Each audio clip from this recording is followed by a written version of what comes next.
येथे मंत्री बरेचसे या ठिकाणी आज आलेले आहेत आणि खरं तर उद्या सामना ऑन दी वे आहे, पण तिकडे खूप पाऊस असल्यामुळे थोडासा उशीर होते. त्यांना सांगितलं की आपण छोट्या घरी जाऊन त्याचा सन्मान देऊया.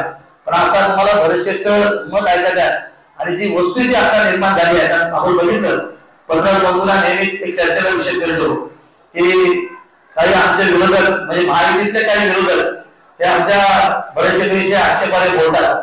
आम्हालाही चांगलं बोलता येतं, पण आम्हाला काही मर्यादा निश्चित आहे. आता आम्ही हिंदुत्व जाणणं माने लोक आहोत, आम्ही कुठल्या चुकीचं करणारे नाही आहोत. आमचा तो धंदा नाही आहे, कदाचित तो त्यांचा धंदा असावा असं मला निश्चित वाटतं. येणाऱ्या काळामध्ये त्याचा पूर्ण देखील आम्ही करणार आहोत. पण आम्हाला वरिष्ठ नेत्यांचा आदेश आहे, थोडं सबुरीने घ्या आणि म्हणून सबुरीने घ्यायची वेळ आली. आता भरोसेला कोणी बोट दिलं त्याचं बोट छाटून टाकणं आमचं निश्चित आहे. आणि येणाऱ्या काळामध्ये राजकीय दृष्ट्या आम्ही नक्की करणार. आम्ही कोणाच्या बलबुद्यात आलेला आम्ही स्वयंपाक, आमचा पक्ष जिल्ह्याचा सगळ्यात मोठा पक्ष आहे, आमची ताकद सगळ्यात मोठी आहे. त्यामुळे येणाऱ्या सगळ्यात फायदा निवडणुकीमध्ये आमचा अधिकार हा सगळ्यात मोठा असला पाहिजे.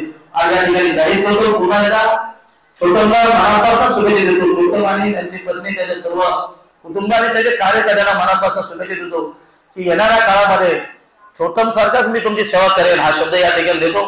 तेवढाच सन्मान तुम्हाला पुढे मिळेल.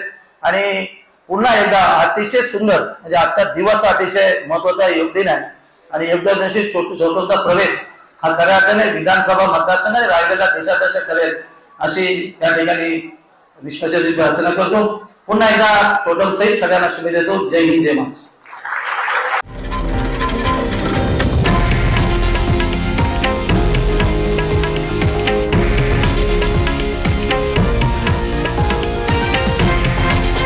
हे आहे देशातील नंबर 1 न्यूज नेटवर्क आणि आपण पाहत आहात TV9 मराठी, एकमेव.